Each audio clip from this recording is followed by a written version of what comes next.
There are things that we see when simply can't ignore, because no matter how much the world says it's not our problem, seeing someone innocent being humiliated, treated like trash, it hurts.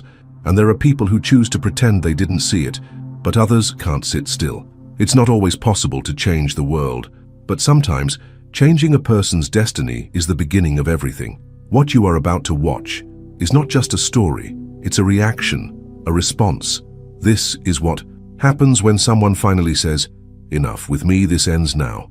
Stay until the end, because what comes next will shake your sense of justice, your emotions, and everything you believe in.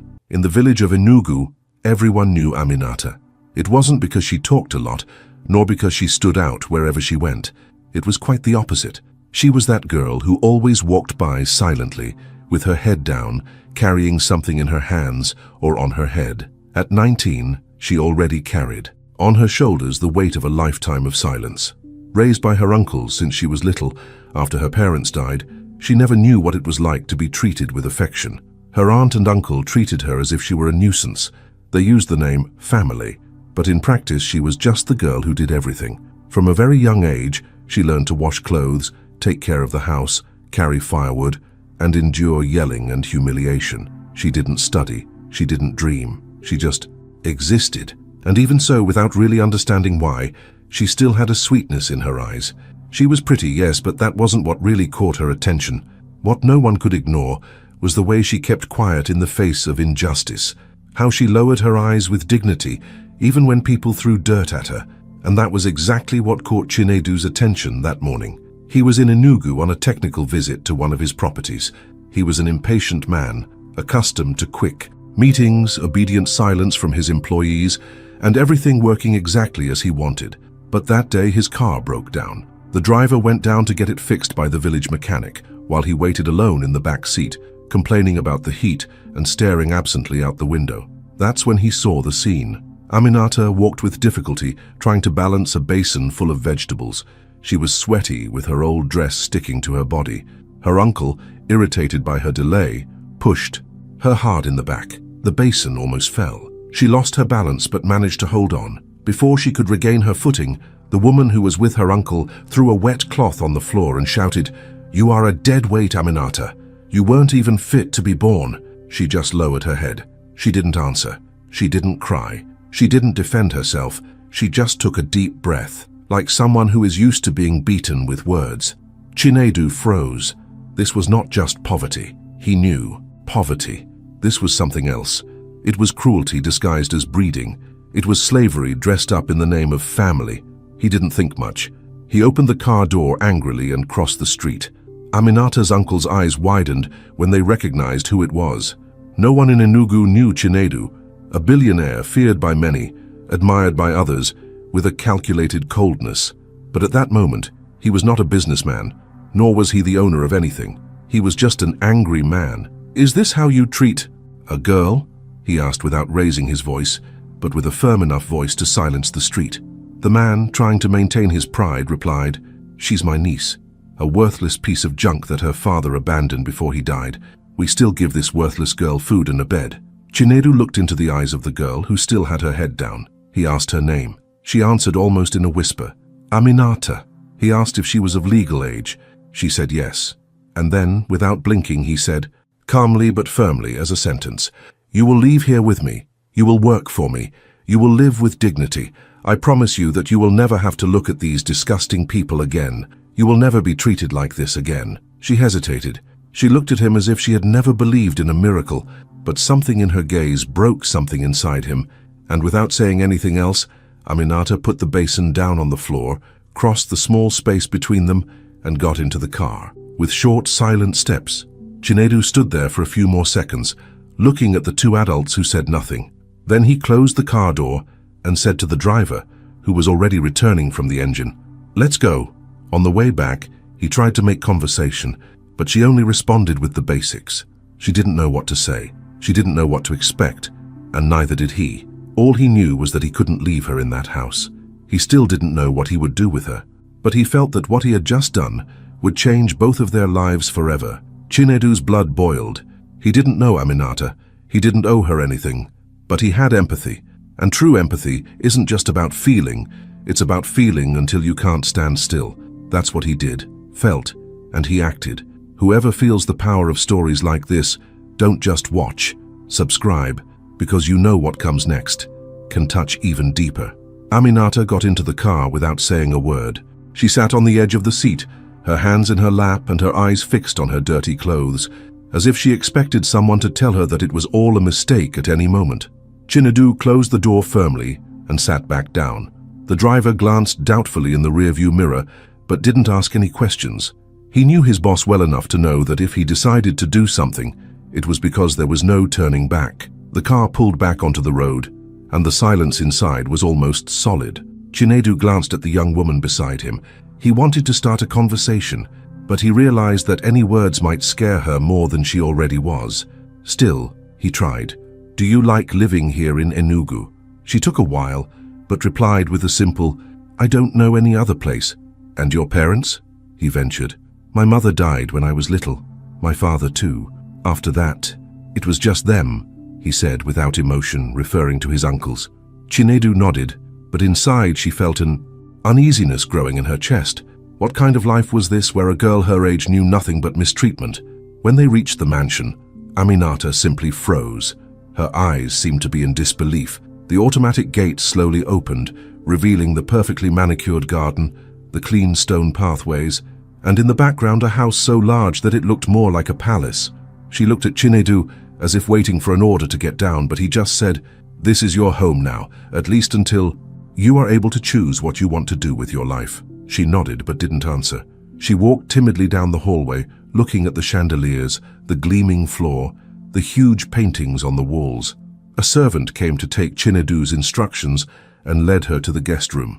Inside, Aminata took the first hot shower of her life. She washed her body with real soap, not cornstarch. She changed her sweaty clothes into clean pajamas, and when she lay down, there was no noise, no musty smell, no sagging foam mattress. It was a real bed with clean sheets and fluffy pillows. She looked at the ceiling for a long time, trying to understand if all of this was real. And when she finally closed her eyes, she slept like someone who had needed to sleep for many years, without fear, without obligations, without anyone shouting her name. And now tell me, if it were you there, in Chinedu's place, would have done the same? Comment below with just, "I wouldn't keep quiet either." Let's see. How many of us still truly feel? The smell of fresh coffee hung in the air, mixed with the soft sound of dishes being arranged on the table. The housekeeper, a mature woman with attentive eyes and firm gestures, kindly pointed for Aminata to sit down. There was hesitation in the girl's steps, as if she didn't know if she could really occupy that space. Never, in all her years at her aunt and uncle's house, had she been asked to sit at the main table. With her shoulders still hunched from the habit of submission, she carefully pulled out the chair and sat down slowly, as if she were afraid of breaking something just by being there. Chinedu watched her from afar, not out of carelessness, but out of respect. From the corner of the room, he pretended to read a message on his cell phone, but his eyes returned to her with every small gesture. She was different from the girl he had seen sweating in the street with a basin on her head.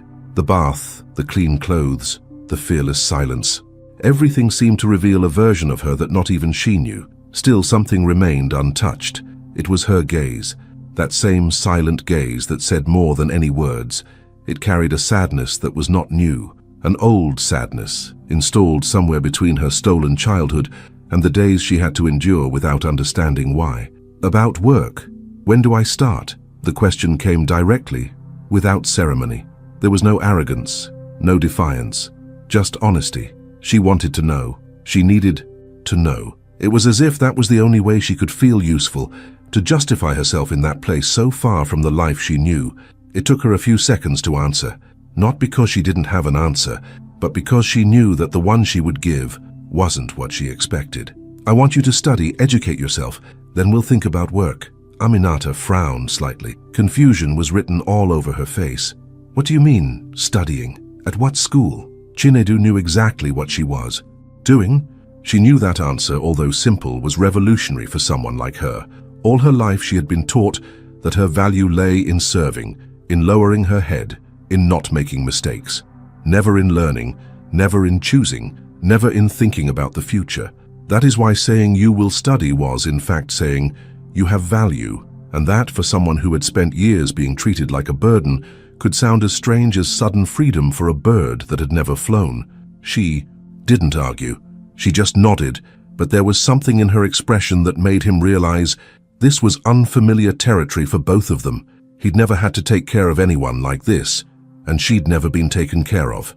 They were, without knowing it, entering a new road, one where trust would have to be built little by little, through silences, glances, and small daily permissions. The next day, two well-dressed women arrived at the house. One was a tutor, the other was an etiquette teacher. The governess seemed to have weighed in on this, saying that if Aminata was going to have any chance in society, she needed to learn to walk with her head held high and her posture firm. The girl barely spoke during the first lesson. She didn't know how to behave or where to begin, but one thing became clear in the first few hours. She had plenty of intelligence. All she needed was opportunity. Chinedu walked through the hallways of the house and from time to time stopped behind the half-open door of the library, where she now had morning classes. He watched in silence how the pencil danced in her fingers, how her eyes sparkled when she understood something new. It was like watching someone being born again, only in slow motion. And he was there, watching it all without interfering, just existing by her side. The strangest thing is that Aminata was not enchanted by the luxury around her. The jewelry, the expensive carpets, the paintings on the wall, none of that seemed to catch her attention.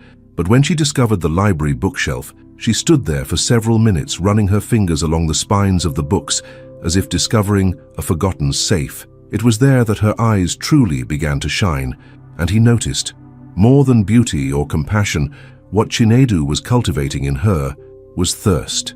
Thirst for a world that she had never even known existed before.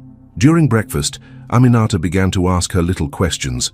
Nothing major, just doubts from the previous day or curiosities about the world outside the village. And he, no matter how busy he was, made sure to answer. It was in these short conversations, between one sip of tea and another, that they began to build something they didn't even know how to name. A discreet familiarity, a strange but solid bond, born of the silent respect of two worlds that should never have crossed. Chinedu, who had never been one to get attached to anyone, found himself increasingly drawn into that discreet presence. It wasn't about beauty. It was something deeper, something rarer. It was about someone who was being reborn before his eyes, and he knew that this was not common, much less fleeting. Defending someone is one thing. Now, taking a stranger home. Was it an impulse? Or did something stronger speak first? Do you think he fell in love right there, without realizing it? Yes or no? You write in the comments why. I want to see what you think about it. Aminata's progress was silent, but steady. He no longer spoke softly. He no longer slouched as much. His body, which had been shy before, was beginning to get used to standing with dignity. The lessons in etiquette, reading, and diction had left their mark, yes, but not like someone who memorizes something out of obligation, but rather like someone who reconnects with what they always had inside. They just didn't know its name. He began to walk around the house without looking at the floor. He chose his clothes more carefully. Put on lipstick sometimes, asked the housekeeper's opinion before going out into the garden. She was still herself, but she was no longer the same. Over time, the conversation between her and Chinedu stopped being made up of practical questions or short answers. There was laughter in the air now, exchanges that needed no justification. He, accustomed to being feared wherever he went, found himself surprised by how much he enjoyed her presence. It was a company without demands, without intentions, but full of truth, the kind of silence that doesn't bother. On the contrary, the kind of silence that brings peace. Meals were no longer formal. Sometimes he would wait for her to sit down first. Other times, she would serve herself with the freedom of someone who was beginning to understand that she deserved to be there. The housekeeper watched from afar, without commenting, but the experienced eyes of someone who had seen many cycles begin and end already noticed what was growing between them. It wasn't romance yet. It was something more subtle, more rare, a bond that is built on respect, and that, when it blossoms, becomes the foundation of everything that may come after. One morning, over coffee, she told me about a passage she had read in one of the library books. It was a metaphor about boats that got lost in the fog, but always knew how to get back when they recognized the smell of the harbor. He listened in silence, leaning on the arm of his chair, but the image stayed in his head. For hours. Because deep down he knew something in him was also coming back to something I didn't even know I had lost. In the gardens of the mansion, they began to walk together, short walks between classes. They talked about their childhoods, their favorite foods, and interesting facts about the city. He was surprised by her sense of humor. It was sharp, but gentle. They laughed at simple things, at details that no one else noticed. And it was in this shared laughter that intimacy blossomed, light, unhurried, without promises, but undeniable. There were no inappropriate touches, no awkward words. It was a clean approach, almost naive, but loaded with something that neither of them could name, and perhaps neither of them wanted to. Because when all you've ever known was harshness, kindness is frightening, and when all you've ever offered was control, affection without demands is disconcerting. That's why the two of them approached slowly, like someone carrying a rare piece in their hands. It was in this atmosphere of unexpected lightness that the invitation came. They were sitting near the pool, the late afternoon light gilding everything around them. He commented, almost absent-mindedly, "Have you ever swum?" The answer came low but firm. "I don't like swimming pools." He turned slightly, curious. "Why?" She hesitated for a second, and then, with the sincerity of someone who is tired of hiding, "I have a spot on my back. It's ugly. I'm ashamed." She carried more than a stain on her back. He carried the invisible marks of humiliation, of the fear of being who he was, of the shame of disappointing. "And you? Have you ever been afraid to show your true self? Have you ever felt ashamed of yourself because you thought you weren't good enough? Yes or no? Tell me a little about your story here in the comments. Sometimes sharing is the first step to healing." Aminata hesitated. The invitation to swim wasn't just about getting in the pool. It was about letting someone see her completely. But there was something about the way Chinedu looked at her, unhurriedly, without judgment, that made her give in. She took her flip-flops off slowly and stepped into the water as if she were stepping into sacred territory. First her ankles, then her knees, her entire body slowly sinking until only her shoulders were floating in the golden reflection of the afternoon. The warm water touched her skin as if dissolving old memories. She took a deep breath and involuntarily turned her back to cross the pool. It was only then that Chinedu saw it, the stain, an irregularly shaped mark just below her left shoulder blade. His gaze fixed. The air seemed to vanish. That shape, that tone, that exact spot. There was no doubt. She had seen it before. It was as if the past had broken through the surface of the water and struck her consciousness with the force of silent thunder. He didn't say anything. He just got out of the pool in silence, drying his hands with a gesture too slow to be casual. His mind raced. The images from the old album, his mother's stories, the family's unresolved pain, it all came back. It was the same mark of the missing cousin, Kiyoma's daughter, her mother's younger sister, the child who had disappeared from her crib 3 days after being born, without a trace, without rescue, without an answer, the disappearance that destroyed an entire house. Kiyoma wasted away. She was never seen smiling again. She stopped. Eating refused help. She died less than a year later, her eyes dry and her voice hoarse. Her husband, who had been ill since before the pregnancy, wandered from village to village, hiring detectives, putting up posters, asking pastors and healers. 2 years later, the search turned to mourning, and the mourning turned to silence. Chinedu remembered it clearly. As a child, he had heard whispers. He had never understood the depth of the story until now. There had always been suspicions within the family. Many believed that the disappearance was linked to a land dispute, an old vendetta between relatives, but no one had any proof, only guesses, and the mark left by that loss. A worn photograph and an empty hand. The coincidence was too great. The date of birth matched, the ages matched, the discreet beauty, the delicate features, and now the stain. It wasn't just a resemblance. It was destiny screaming, but I couldn't say anything yet. I needed to confirm. I would look for the old album, do a test if necessary, but deep down I already knew. The heart recognizes what reason has trouble accepting. During dinner, he tried to maintain his composure. He looked at Aminata with different eyes, but his gesture was the same. Respect, care, admiration. She didn't notice anything different. He talked about the book he was reading, laughed at a joke made by the housekeeper, thanked her for her favorite dish. It was easygoing, and yet he carried on his back the key to a mystery that had been a mystery for years in his family. That night, Chinedu didn't sleep. He rummaged through folders and found an old box in the closet that he almost never opened. Inside was a photo. The child's eyes were wide open, the spot visible on her skin. It was her. It was Aminata. There are things that life tries to bury, but destiny makes a point of bringing them to the surface. What about you? Have you ever had a revelation that silently knocked you off your feet? He says, I felt it on my skin. And if you want, tell us a little about that story. This is a safe place. That night, Chinedu didn't sleep. Aminata's face haunted him, not only because of its resemblance to the old photograph he had found in a forgotten box in the back room, but also because of her gaze. It was the same gaze as the child who had disappeared almost 2 decades earlier. The same gaze as little Aminata. Big eyes, a discreet mark on her neck, the shy expression of someone who had never known what it was like to be.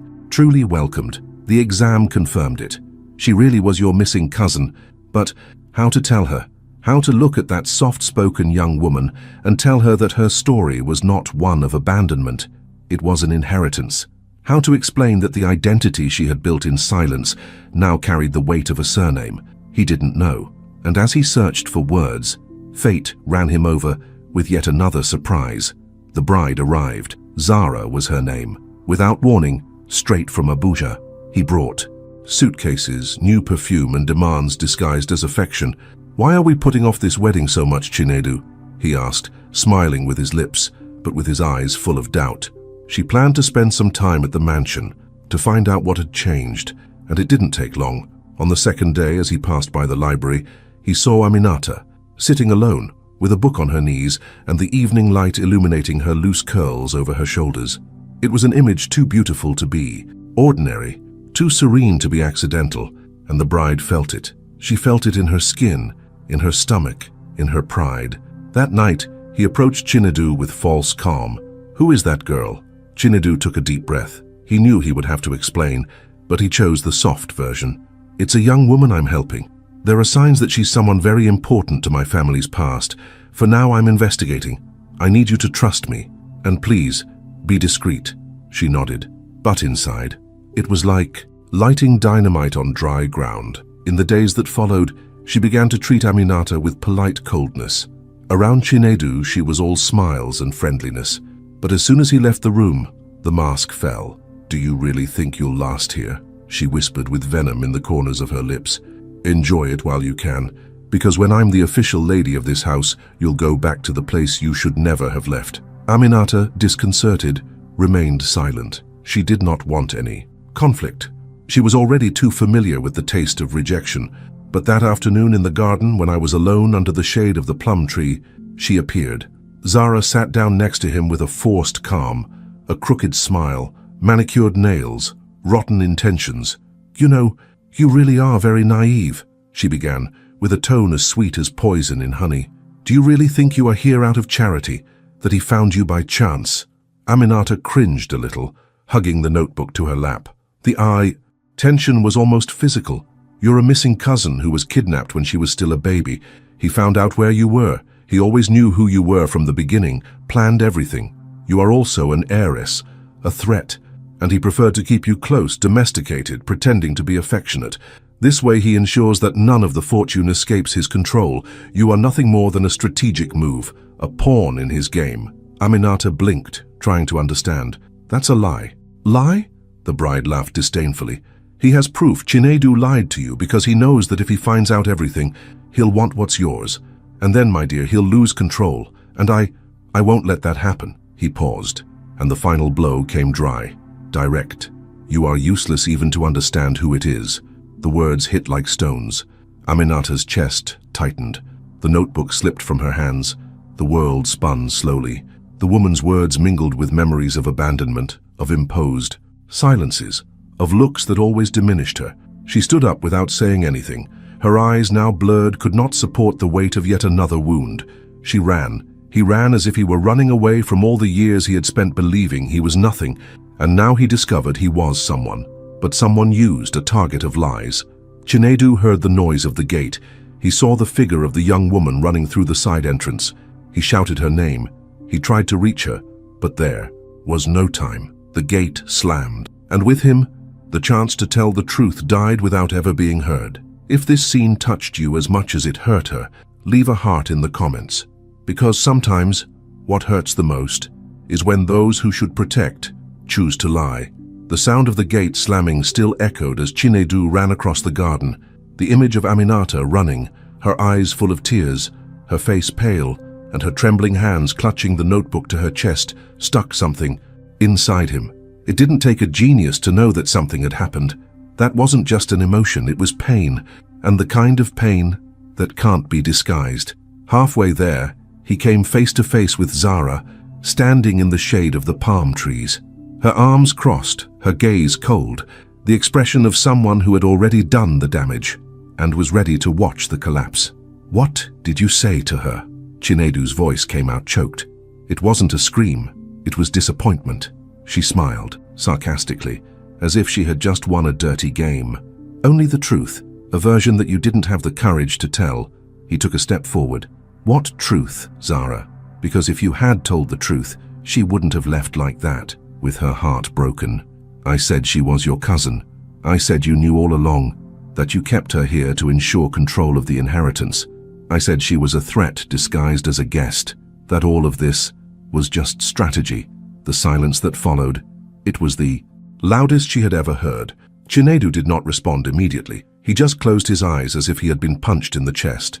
And when he spoke again, he was a different man. "Zara, it's over." Her eyes widened. "What? You've destroyed any respect I still had for you. There will be no more marriage. And when I get back,